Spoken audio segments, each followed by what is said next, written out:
Hello दोस्तों, स्वागत है आप सभी का कृषि विज्ञान क्लासेस यूट्यूब चैनल पर। दोस्तों, आज हम बात कर रहे हैं बीएससी एग्रीकल्चर फोर्थ सेमेस्टर में agriculture informatics and artificial intelligence subject की। और इस सब्जेक्ट में हमारे काफी टॉपिक हो चुके हैं और उसी कड़ी को आगे बढ़ाते हुए आज की क्लास में हम चर्चा करेंगे डिसीजन सपोर्टेड सिस्टम और क्रॉप प्लानिंग, यानी कि दो टॉपिक के बारे में हम आज की क्लास में चर्चा करने वाले हैं।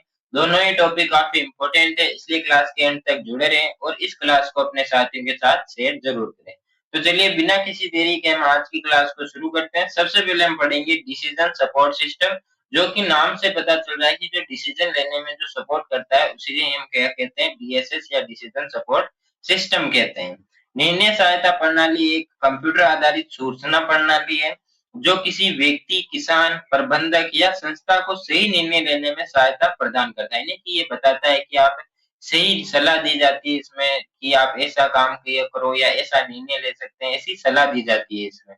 इस ये विभिन्न स्रोतों से प्राप्त आंकड़ों का विश्लेषण करके उपयोगी सुझाव और विकल्प प्रदान करता है। यानी कि जो भी आंकड़े जो इनपुट करवाए जाते हैं उनका विश्लेषण करके फिर उसके बाद में ये सुझाव देता है, सलाह देता है। डीएसएस विशेष रूप से उन परिस्थितियों में काम लिया जाता है जिनमें निर्णय लेना थोड़ा कठिन हो, जो निकट जटिल हो, उनमें इसका प्रयोग किया जाता है। और कृषि क्षेत्र में डीएसएस कहाँ-कहाँ काम आता है, तो वो आता है मौसम हो गया, मिट्टी, जल, उर्वरक, कीट, रोग और बाजार संबंधी जो जानकारी होती है, उन सभी में डीएसएस का उपयोग किया जाता है। इसका मुख्य उद्देश्य एक तो निर्णय लेने की जो प्रक्रिया होती है उसको तेज बनाना, उसको प्रभावी बनाना, वैज्ञानिक तरीके से उसको सटीक करना, ये सब इसके उद्देश्य होते हैं या बात करें कि इसके ऑब्जेक्टिव होते हैं।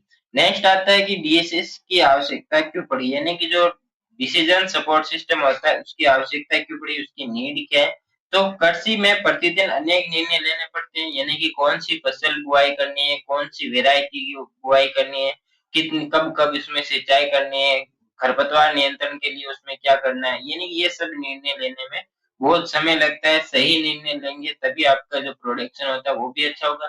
यदि आपने एक भी ऐसा गलत निर्णय ले लिया कि जिससे आपके उत्पादन भी कम हो सकता है और आपको जो प्रॉफिट होता है वो भी आपके कम हो सकता है। डीएसएस उपलब्ध आंकड़ों का विश्लेषण करके किसानों को बेहतर विकल्प चुनने में सहायता प्रदान करता है।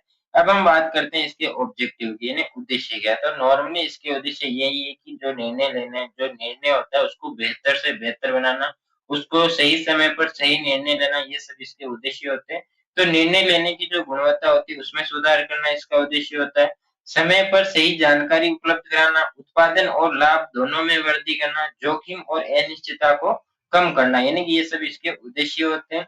संसाधनों को का कुशल उपयोग सुनिश्चित करना, ये भी एक इसी का उद्देश्य होता है। अब हम बात करते हैं डीएसएस के प्रमुख घटक यानी कंपोनेंट्स की बात करते हैं, जिसमें सबसे पहला और सबसे इम्पोर्टेंट आता है डेटा मैनेजमेंट सिस्टम, जो कि एक महत्वपूर्ण भाग होता है किसका, डिसीजन सपोर्ट सिस्टम का, जिसमें सभी प्रकार के जो डेटा होते हैं उसको एकत्रित किया जाता है, संग्रहित किया जाता है। जिससे इसमें क्या क्या आते हैं कि इसमें जैसे मिट्टी कौन सी है, कैसी मिट्टी में आप बुआई करना चाहते हैं, वहाँ का टेम्परेचर कितना है, वहाँ के मौसम कौन सा है, कैसा है, और वहाँ पे क्या उत्पादन होता है, बाजार मूल्य कैसा है, जल संसाधन संबंधी जो आंकड़े होते हैं वो सभी इसी में रखे जाते हैं।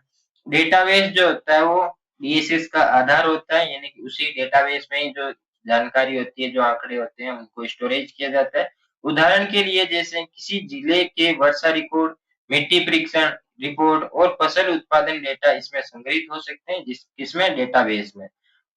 दूसरा आपके आता है मॉडल मैनेजमेंट सिस्टम, यानी कि मॉडल किसी समस्या का गणितीय या तार्किक प्रतिनिधित्व होता है और इसके साथ ही ये डेटा का विश्लेषण करके परिणाम या भविष्यवाणी प्रदान करता है। यानी कि जैसे कि आपके जो उत्पादन होता है यदि उसकी भविष्यवाणी करनी है तो आप उसमें क्या-क्या आंकड़े बताते हैं कि वहाँ पे उत्पादन आपको जानना है तो वहाँ की मिट्टी कैसी है, आप किस वैरायटी का चयन करें, कौन-सी फसल आप उगा रहे हैं, कितनी बार आपने उसमें सिंचाई की, कौन-कौन सी आपने उसमें दवाइयाँ डाली, यानी कि खरपतवारनाशी होगी, रोग और कीट है या नहीं। ये सब डेटा आप उसमें इनपुट करवाते हैं, बाद में प्रोसेसिंग होती है यानी विश्लेषण होता है। उसके बाद में जो परिणाम होते हैं, कितना उत्पादन होगा तो उसका भविष्यवाणी करता है। ये सांख्यिकीय मॉडल, आर्थिक मॉडल और फसल वृद्धि मॉडल इसी में शामिल हो सकते हैं। उदाहरण के लिए वर्षा के आधार पर संभावित उत्पादन का अनुमान लगाना।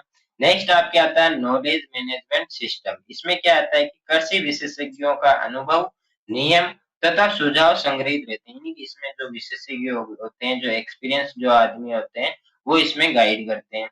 ये विशेषज्ञ की तरह सलाह देने का काम करता है, यानी कि जो डिसीजन सपोर्ट सिस्टम होता है, वो सही जो विशेषज्ञ होते हैं, जो एक्सपीरियंस आदमी जो होते हैं, उनकी तरह ये सलाह या सुझाव देने का काम करता है। यदि किसी फसल में विशेष रोग के लक्षण दिखाई दें तो देते हैं, तो ये क्या बताता है कि ये रोग किसके कारण हुआ है, इसके कैसे आप इसका प्रबंधन कर सकते हैं, कैसे आप इसको कंट्रोल कर सकते हैं, उसके लिए ये सुझाव देता है। नेक्स्ट आपके आता है यूजर इंटरफेस, यानी कि इसमें क्या होता है कि जो डीएसएस और उपयोगकर्ता के बीच संपर्क का माध्यम होता है, इसमें उपयोगकर्ता इसी माध्यम से डेटा दर्ज करता है और परिणाम प्राप्त करता है, यानी कि ऐसा तो है नहीं, जब तक जो उपयोगकर्ता है वो डेटा उसमें इनपुट नहीं करवाएगा तब तक उसको परिणाम नहीं मिलेंगे। और एक अच्छा इंटरफेस सरल, स्पष्ट और उपयोगकर्ता अनुकूल होना चाहिए। यानी कि जो इंटरफेस होता है वो क्या होना चाहिए, एक तो सरल होना चाहिए ताकि दोनों आपस में जो उपयोगकर्ता है और जो डीएसएस है वो दोनों आपस में बातचीत कर सकें, सलाह-मशवरा कर सकें, स्पष्ट होना चाहिए और उपयोगकर्ता के अनुकूल होना चाहिए। इसके कार्य करने का तरीका कैसा है, यानी कि क्या किस तरह से ये काम करता है, कौन डीएसएस डिसीजन सपोर्ट सिस्टम की हम बात करें, तो सबसे पहले विभिन्न स्रोतों से डेटा एकत्रित करता है, यानी कि जो डेटा होता है उसको इसमें इनपुट करवाया जाता है, ये स्टोरेज करता है। डेटा को डेटाबेस में संग्रहित किया जाता है।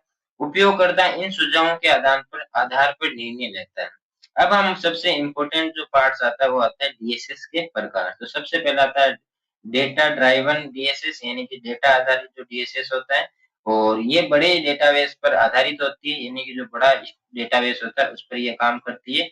इसके बाद मॉडल और नियमों की सहायता से डेटा का विश्लेषण किया जाता है। विश्लेषण के आधार पर विभिन्न विकल्प और सुझाव दिए जाते हैं, यानी कि विश्लेषण होने के बाद इन्हें एनालाइज़ होने के बाद क्या है कि ये विभिन्न प्रकार के सुझाव देता है, जो इसको सही लगते हैं, वो सुझाव देता है, विकल्प भी देता है। इसका मुख्य कार्य डेटा का विश्लेषण करना है। किसका? जो हमने पहले पढ़ा कि जो डेटा आधारित जो डीएसएस होता है, उसका मुख्य काम क्या है कि जो डेटा का विश्लेषण करना। उदाहरण के लिए जैसे कृषि उत्पादन आंकड़ों का विश्लेषण करना। दूसरा आता है मॉडल आधारित डीएसएस। इसमें क्या होता है कि गणितीय और जो सांख्यिकीय मॉडल होते हैं, उनका इसमें प्रयोग किया जाता है। इसमें भविष्यवाणी और योजना बनाने की में सहायता मिलती है। जो हमने पीछे ये सब हमने पढ़ लिए हैं। फिर आता है ज्ञान आधारित डीएसएस, यानी कि इसमें विशेषज्ञ ज्ञान पर आधारित होता है। ये उपयोगकर्ता को सलाह और सिफारिश प्रदान करता है। नेक्स्ट आपके आता है दस्तावेज आधारित डीएसएस। इसमें क्या होता है कि ये रिपोर्ट, दस्तावेज या शोध पत्र या रिकॉर्ड का उपयोग करती है। जैसे कि जो मिट्टी का जो यदि मिट्टी की जाँच करवानी है तो उसके लिए आप प्रयोगशाला में जाते हैं, वहाँ पे आपको वापस रिपोर्ट मिलती है, तो वो आती है इसमें दस्तावेज आधारित डीएसएस में। संचार आधारित डीएसएस में क्या होता है कि ये समूह में निर्णय लेने की प्रक्रिया को आसान बनाती है। फिर आता है वेब आधारित डीएसएस जो ऑनलाइन होता है, यानी कि आपके मोबाइल वगैरह जो होते हैं, इंटरनेट के माध्यम से काम करता है ये। उपयोगकर्ता किसी भी स्थान से जानकारी प्राप्त कर सकता है। यदि आपके पास इंटरनेट की सुविधा है, तो आप किसी भी जगह हो, कहीं पे भी हो, तो आप सलाह-मशवरा कर सकते हैं। फिर आता है कि डीएसएस के प्रमुख उदाहरणों की यदि हम बात करें किसमें एग्रीकल्चर में, तो सबसे पहला आता है डीएसएसएटी जो कि जिसका पूरा नाम आपसे पूछा जा सकता है, decision support system of agro technology transfer इसका पूरा नाम होता है। और ये विश्व में सबसे प्रसिद्ध डीएसएस होता है, किससे रिलेटेड? एग्रीकल्चर से रिलेटेड यदि आपसे पूछा जाए कि विश्व में सबसे प्रसिद्ध जो डीएसएस कौन सा है कृषि में, तो वो उसका नाम आपके आएगा डीएसएसएटी। ये फसल वृद्धि, उत्पादन और प्रबंधन का विश्लेषण करता है। दूसरा आपके आता है राइस क्रॉप मैनेजर, यानी इसमें क्या होता है कि धान की खेती के लिए उर्वरक, सिंचाई संबंधी इसमें सलाह दी जाती है। फिर आता है मेघदूत ऐप, यानी कि इसका यहाँ पे आपको शो नहीं हो रहा है, तो मैं बोल रहा हूँ मेघदूत ऐप यहाँ पे लिखा हुआ है। ये मौसम आधारित कृषि सलाह प्रदान करता है। और नेक्स्ट आपके आता है किसान सुविधा ऐप, ये मौसम, बाजार मूल्य, कीट नियंत्रण और कृषि जानकारी प्रदान करता है। यानी कि ये सभी हमने पिछली क्लास में पढ़ चुके हैं कि स्मार्टफ़ोन ऐप कौन-कौन से होते हैं एग्रीकल्चर से रिलेटेड, ये सब हमने पहले पढ़ चुके हैं। फिर आता है ईएसएपी, यानी कि ये कीट एवं रोग पहचान और उनके नियंत्रण करने में सहायता करता है। अब हम बात करते हैं application of DSS in agriculture, यानी कि कृषि में डीएसएस का क्या उपयोग है? तो फसल चयन में सहायता करता है, सिंचाई प्रबंधन में ये उपयोग होता है, उर्वरक सिफारिश में सहायता करता है। इसके साथ ही कीट एवं रोग प्रबंधन इसमें किए जाते हैं, मौसम आधारित कृषि योजनाओं के बारे में ये बताता है, सलाह देता है। उत्पादन उत्पादन पूर्वानुमान यानी कि कितना उत्पादन होगा, यानी 1 एकड़ में कितना उत्पादन होगा, ये पहले ही अनुमान लगा लेता है या सलाह दे देता है। बाजार मूल्य विश्लेषण यानी कि बाजार में कौन-सी फसल का क्या भाव चल रहा है, ये बता देता है। सटीक कृषि में उपयोग यानी कि कौन से खेत के कौन से भाग में आपको कितना उर्वरक देना है, कितनी सिंचाई देनी है, तो सटीक कृषि में भी ये उपयोग किया जाता है। कौन? डीएसएस। ये हमारा टॉपिक था डिसीजन सपोर्ट सिस्टम, जो यहाँ पे कंप्लीट होता है। आई होप आपको अच्छे से समझ में आ गया होगा। इस टॉपिक से रिलेटेड कोई भी डाउट रहता था आप कमेंट करके जरूर बता सकते हैं। नेक्स्ट हमारा जो टॉपिक है वो आता है crop planning using using information technology, यानी कि जो आईटी होती है, जिसे हम शॉर्ट में कहें आईटी, इंफॉर्मेशन टेक्नोलॉजी होती है, उसके बारे में हम पढ़ने वाले हैं क्रॉप प्लानिंग से रिलेटेड। क्रॉप प्लानिंग क्या होती है कि वह प्रक्रिया है जिसमें किसी क्षेत्र की मिट्टी, जलवायु, जल उपलब्धता, संसाधनों, बाजार मांग तथा किसानों की आर्थिक स्थिति को ध्यान में रखते हुए फसल उत्पादन की जो योजना बनाई जाती है, उसे ही हम क्या कहते हैं? क्रॉप प्लानिंग हम इसको कहते हैं। तो इसकी जो डेफिनेशन होती है वो आपको पता होनी चाहिए कि क्रॉप प्लानिंग क्या होती है, कि कोई भी ऐसा क्षेत्र जहाँ पे मिट्टी हो गई, वहाँ पे जल कितना उपलब्ध है, संसाधन कौन-कौन से हैं, किसान की आय कितनी है, उसकी आर्थिक स्थिति कितनी है, इन सभी को ध्यान में रखते हुए यदि हम कोई भी कृषि से रिलेटेड कोई योजना बनाते हैं, तो उसे हम कहते हैं क्रॉप प्लानिंग, हम उसको कहते हैं। फसल नियोजन का मुख्य उद्देश्य क्या है कि सही समय पर सही फसल का चयन करना, जिससे अधिक उत्पादन हो और अधिक लाभ किसान को हो सके। ये कृषि प्रबंधन का एक महत्वपूर्ण भाग है जो संसाधनों और कुशल उपयोग में सहायता करता है, यानी कि जो संसाधन होते हैं उनका भी सही उपयोग हो जाता है और ये सबसे महत्वपूर्ण भाग होता है। कौन सा? क्रॉप प्लानिंग वाला। आधुनिक कृषि में फसल नियोजन या क्रॉप प्लानिंग के लिए सूचना प्रौद्योगिकी यानी कि इंफॉर्मेशन टेक्नोलॉजी का उपयोग किया जाता है। इंफॉर्मेशन टेक्नोलॉजी आधारित क्रॉप प्लानिंग किसानों को वैज्ञानिक तथा डेटा विश्लेषण यानी कि डेटा डेटा आधारित जो निर्णय लेने में भी ये सहायता करती है। अब हम बात करते हैं इसकी आवश्यकता क्यों पड़ी, यानी कि क्रॉप प्लानिंग की आवश्यकता क्या है? तो कृषि उत्पादन बढ़ाने के लिए इसकी आवश्यकता है, यानी उचित योजना बनाई जाती है, उसके लिए ये आवश्यक है। जलवायु परिवर्तन के कारण जो मौसम की अनिश्चितता बढ़ गई है, उसके लिए ये आवश्यक है। जल, भूमि, उर्वरक जैसे संसाधनों के संरक्षण के लिए ये आवश्यक है। बाजार की मांग के अनुसार फसल उत्पादन करना भी ज़रूरी है। कृषि जोखिम और उत्पादन लागत को कम करने वाली फसलों का जो नियोजन आवश्यक होता है। अब हम बात करते हैं इसके ऑब्जेक्टिव की, यानी कि क्रॉप प्लानिंग के क्या ऑब्जेक्टिव, ये आपके ऐसा नहीं कि एआई से रिलेटेड है। ये क्रॉप प्लानिंग क्या होती है, ये हम पहले भी पढ़ चुके हैं। क्रॉप प्लानिंग क्या होती है, आप पहले ही की क्या है कि जो फसल से रिलेटेड जो भी योजना बनाई जाती है, उसे हम क्रॉप प्लानिंग कहते हैं कि आपको मिट्टी कैसी है, आपको उस मिट्टी में कौन-सी फसल उग सकती है, किस वैरायटी का आपको प्रयोग करना है, तो ये जो सब योजना बनाई जाती है, इसे ही हम कहते हैं क्रॉप प्लानिंग। इसके उद्देश्य क्या है कि सामान्यतः उसको जो उत्पादन होता है उसको बढ़ाना, प्रॉफिट जो होता है उसको बढ़ाना, संसाधन जो होते हैं उनका ज़्यादा से ज़्यादा उपयोग करना, कृषि में लाभ को में वृद्धि करना, इसके साथ ही जो जोखिम जो होता है, रिस्क जो होता है उसको कम कर देना, मिट्टी की जो उर्वरकता और शक्ति जो होती है उसको बनाए रखना, यानी सॉइल फर्टिलिटी को मैनेज करना, मेंटेन बनाए रखना, बाजार में किस वस्तु या किस फसल की मांग ज्यादा है उसके अनुसार उसी फसल की बुआई करना, ये सब क्या है इसके उद्देश्य होते हैं।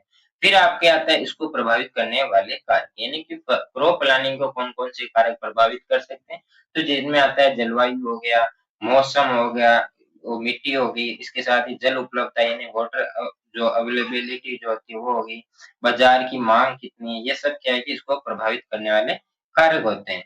तो जलवायु में कौन-कौन से आते हैं, जैसे तापमान हो गया, वर्षा होगी, मॉइस्चर हो गया, धूप होगी, फसल चयन को प्रभावित करते हैं।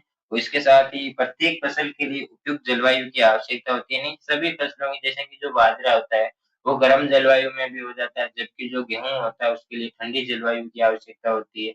तो ये क्या है कि सभी फसलों के लिए अलग-अलग जलवायु की आवश्यकता होती है। मिट्टी की यदि हम बात करें तो मिट्टी भी सभी के लिए अलग-अलग होती है, किसी को ज़्यादा पीएच वाली यानी कि लवणीय मिट्टी जो होती है वो अच्छी होती है, किसी फसल के लिए अम्लीय मिट्टी अच्छी होती है, ज़्यादातर के लिए उदासीन जो मिट्टी होती है वही उपयुक्त होती है। उर्वरकता तथा जल धारण क्षमता भी महत्वपूर्ण होती है, यानी सभी की जो मिट्टी होती है उनकी जल धारण क्षमता सभी की अलग-अलग होती है और उनकी जो वाटर कैपेसिटी होती है यानी कि जो जल धारण क्षमता होती है या जो उर्वरकता शक्ति जो होती है, फर्टिलिटी जो होती है, वो भी सभी की अलग-अलग होती है। फिर आता है जल उपलब्धता, यानी कि सिंचाई के साधन और जल की मात्रा फसल नियोजन को प्रभावित करती है। कम जल वाले क्षेत्रों में कम पानी की फसलें उगाई जाती है, यानी कि जैसे कि यदि हम बात करें राजस्थान का जो रेगिस्तान जो इलाका है, वहाँ पे पानी की कम आवश्यकता है, तो वहाँ पे खरीफ में बाजरे की बुआई ज़्यादा की जाती है। और वहीं दूसरी तरफ हम बात करें कि जहाँ पे पानी की अच्छी खासी जो मात्रा है, यानी कि जल संसाधन अच्छे हैं, तो वहाँ पे अधिक जल वाली जो फसलें होती है, जैसे धान की खेती की जाती है। और नेक्स्ट आपका आता है मार्केट डिमांड, यानी कि कौन सी फसल की जो मार्केट डिमांड है वो ज़्यादा है, तो उस हिसाब से योजना बनाई जाती है। जिस फसल की बाजार में माँग अधिक होती है, किसान उसे ही प्राथमिकता देते हैं, क्योंकि उसकी माँग ज़्यादा है, तो आसानी से उसका मूल्य भी अच्छा मिल जाता है और उसमें प्रॉफिट भी ज़्यादा होता है। फिर आपके आता है कि फसल नियोजन में उपयोग होने वाले आईटी उपकरण, या जिसे हम कहते हैं इंफॉर्मेशन टेक्नोलॉजी जो उपकरण होते हैं, टूल्स जिन्हें हम कहते हैं इंफॉर्मेशन टेक्नोलॉजी टूल्स हम इसको कहते हैं, जिसमें सबसे पहला आता है जीआईएस। जीआईएस के बारे में हम पहले भी पढ़ चुके हैं कि ये एक कंप्यूटर आधारित प्रणाली होती है, जो भौगोलिक आंकड़ों को संग्रहित करती है, विश्लेषित करती है और उनको प्रदर्शित करती है। ये मिट्टी, भूमि उपयोग, जल संसाधन होते हैं या जो संसाधनों का डिजिटल मानचित्र तैयार करती है। उपयुक्त फसल चयन में जीआईएस महत्वपूर्ण भूमिका निभाता है। दूसरा आपके आता है जीपीएस, जो कि सटीक लोकेशन बताने में काम में आता है। ये खेत की सीमा निर्धारित क्षेत्रफल मापने में उपयोग किया जाता है। फिर आपके आता है दूर संवेदी तकनीक, जिसे आप इंग्लिश में याद रखना चाहें तो आपको इजी पड़ेगा। रिमोट सेंसिंग हम इसको कहते हैं, कि ये उपग्रह और ड्रोन की सहायता से खेती की निगरानी करता है। यानी कि जो सैटेलाइट होती है, जो ड्रोन वगैरह जो होते हैं, इनके माध्यम से ये खेती पे निगरानी करता है। फसल की स्थिति कैसी है, नमी कितनी है, रोग की पहचान वगैरह जो होता है वो ये करता है। आर्टिफिशियल इंटेलिजेंस, यानी कि जिसे हम कहते हैं शॉर्ट में एआई। एआई क्या है कि एआई डेटा का विश्लेषण करके भविष्यवाणी और सुझाव दोनों प्रदान करता है। आर्टिफिशियल इंटेलिजेंस नेक्स्ट क्लास में हम इसके ऊपर टॉपिक भी है, उसके बारे में भी हम पढ़ेंगे आर्टिफिशियल इंटेलिजेंस होता है क्या है, इसका इंट्रोडक्शन क्या होता है, इसका कैसे विकसित हुआ, ये कैसे इसका विकास हुआ, वो सब हम नेक्स्ट क्लास में पढ़ने वाले हैं। ये मौसम उत्पादन और रोग प्रकोप का अनुमान लगा सकते हैं कि मौसम कैसा रहने वाला है, उत्पादन कितना होगा, रोग का कितना प्रकोप होगा, कीट वगैरह जो होते हैं उन सभी के बारे में ये बता सकता है। फिर आता है मशीन लर्निंग, यानी कि जिसे हम शॉर्ट में कहते हैं एमएल। तो मशीन लर्निंग एआई की एक शाखा होती है, जो डेटा से सीखकर निर्णय लेती है। ये फसल उत्पादन और रोग पहचान दोनों में ही उपयोगी होती है। डिसीजन सपोर्ट सिस्टम, जो कि हमने पिछला जो टॉपिक था वही है यहाँ पे, कि जो डिसीजन लेने में जो सहायता करता है। मोबाइल एप्लीकेशन हो गए, जैसे कि जो मोबाइल में जो ऐप होते हैं, जो मौसम के बारे में बताते हैं, बाजार का मूल्य कितना है वो बताते हैं। कृषि में से रिलेटेड भी सलाह इसमें देते हैं, जिसका यदि उदाहरणों की यदि हम बात करें, तो उसमें आता है किसान सुविधा हो गया, मेघदूत हो गया, पूषा कृषि ऐप हो गया, ये सभी इसी के उदाहरण होते हैं। अब हम बात करते हैं crop calendar using information technology tool, यानी कि जो क्रॉप कैलेंडर क्या होता है, कि एक समय सारणी होती है, जिसमें बुआई से लेकर कटाई तक सभी कृषि क्रियाएं निर्धारित होती है। यानी कि इसमें लिखा होता है कि जो कैलेंडर में क्या होता है कि ऐसा लिखा होता है कि इस तारीख को आपको बुआई करना है, उसके बाद 15 दिन बाद में आपको ये काम करना है, ये प्रक्रिया इसमें करनी है, उसके बाद 15 दिन बाद में आपको सिंचाई देनी है, निराई-गुड़ाई करनी है, ये डोज़ देना है, इतना आपको उर्वरक देना है, ये सब इसमें कैलेंडर में लिखा हुआ होता है। आईटी उपकरणों की सहायता से ये कैलेंडर अधिक सटीक और वैज्ञानिक बन जाता है। जैसे कि चरण 1 आता है भूमि विश्लेषण, यानी कि जीआईएस तथा मिट्टी परीक्षण डेटा की सहायता से खेत का विश्लेषण किया जाता है। उसके बाद क्रॉप सिलेक्शन, यानी फसल का चयन किया जाता है। तो मिट्टी, जलवायु, बाजार मांग कितनी है, यानी कि इसमें मिट्टी देखी जाती है, वहाँ की जलवायु कैसी है, बाजार में मांग कौन सी फसल की, इन सभी को मिलाकर जो सही निर्णय होता है, वो लिया जाता है कि कौन सी फसल की बुआई करनी है। बुआई समय का निर्धारण, यानी कि कब आपको बुआई करनी है, इसका निर्धारण किया जाता है, मौसम का पूर्वानुमान लगाया जाता है। और फिर आता है पोषण प्रबंधन, यानी कि न्यूट्रिएंट्स मैनेजमेंट किए जाते हैं कि कौन सा उर्वरक कितना देना है। मिट्टी परीक्षण रिपोर्ट के अनुसार उर्वरक की मात्रा निर्धारित की जाती है। इसके बाद आता है इरिगेशन मैनेजमेंट, यानी कि आपको कौन-कौन सी स्टेज पर आपको सिंचाई करनी है, कितनी सिंचाई करनी है, ये सब इसी में कैलेंडर में लिखा होता है। कि कीट और रोग प्रबंधन, यानी एआई और डीएसएस की सहायता से रोग और कीटों की पहचान की जाती है और इसकी जो चेतावनी दी जाती है या इनके नियंत्रण के बारे में सलाह वगैरह जो होती है वो इसमें दी जाती है। कटाई प्रबंधन, यानी कि हार्वेस्ट मैनेजमेंट की यदि हम बात करें, कि जो मौसम और फसल की परिपक्वता के आधार पर कटाई योजना बनाई जाती है। लास्ट आता है मार्केटिंग प्लानिंग, यानी कि मार्केट में कैसे विपणन करना है, ऑनलाइन बाजार मूल्य की जानकारी के आधार पर बिक्री योजना इसमें बनाई जाती है। फिर हम बात करते हैं जो आईटी आधारित जो फसल नियोजन होता है, जो क्रॉप प्लानिंग होती है, उसके बेनिफिट्स क्या है, उसके एडवांटेज क्या है। तो सबसे पहला आता है कि सही निर्णय हो जाता है समय पर, उसमें रिस्क भी कम होता है, इन्हें जोखिम भी कम हो जाता है, मौसम आधारित वैज्ञानिक निर्णय लिए जा सकते हैं, उत्पादन अच्छा होगा, उत्पादन में वृद्धि होगी तो प्रॉफिट भी अच्छा होगा, जिससे किसान की आय भी बढ़ेगी। उसमें जो लागत होती है वो भी कम हो जाती है, कीट और रोगों का बेहतर नियंत्रण कर सकते हैं, उसका प्रबंधन कर सकते हैं, बाजार के अनुसार अनुसार उत्पादन और बिक्री संभव हो जाती है। किसानों की आय में वृद्धि होती है और संसाधनों का सतत उपयोग सुनिश्चित होता है। तो ये हमारा दोनों टॉपिक थे। पहला टॉपिक था हमारा डिसीजन सपोर्ट सिस्टम और दूसरा था क्रॉप प्लानिंग। दोनों ही टॉपिक बहुत ही इजी है। यदि आप आपने क्लास यहाँ तक देखी है तो आई होप आपको दोनों टॉपिक अच्छे से समझ में आ गए होंगे।